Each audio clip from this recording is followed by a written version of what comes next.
కాలచక్రం. మనిషి జీవితం ఒక అద్భుతమైన ప్రయాణం.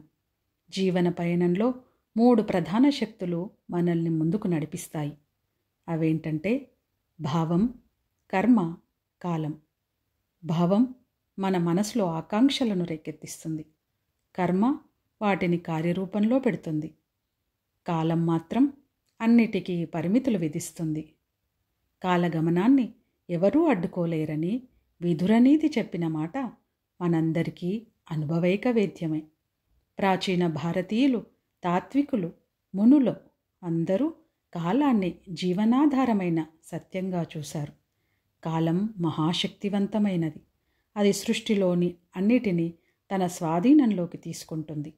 బలవంతుడు, జ్ఞానవంతుడు, ధనవంతుడు ఎవరైనా కాలం ముందు అందరూ సమానమే.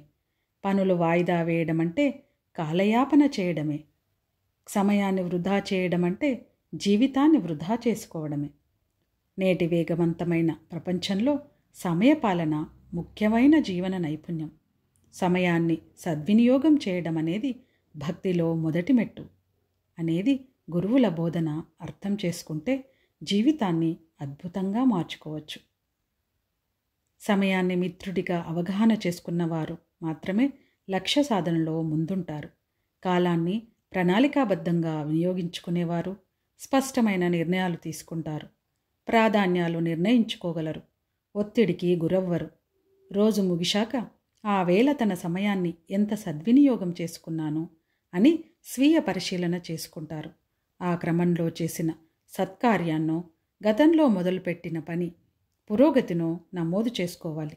ఇది మరింత బాగా పనిచేసేందుకు ఉత్సాహాన్నిస్తుంది.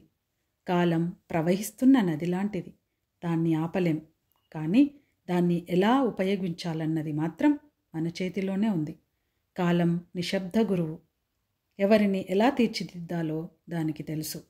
నేనే కాలం, లోకాల సంహారకుడిగా వాటిని నశింపజేయడానికి ఇక్కడ ప్రవృత్తుడనై వచ్చాను అని శ్రీకృష్ణుడు అర్జునుడికి చెప్పాడు. కాలం అనేది సృష్టి లయల నిత్యచక్రంలో భాగం. మనకు లభించిన సమయమే మన యుద్ధక్షేత్రం. దాన్ని వృధా చేయకుండా కర్తవ్యాన్ని ఆచరించడమే గీతామార్గం. మన కర్తవ్యాన్ని సమయానికి చేయడం అంటే దైవ సంకల్పానికి అనుగుణంగా జీవించడం. సత్సంగం మనకు సమయాన్ని విలువైనదిగా చూసే దృష్టినిస్తుంది. కాలం మన శత్రువు కాదు. అది మనకు భగవంతుడిచ్చిన అవకాశం.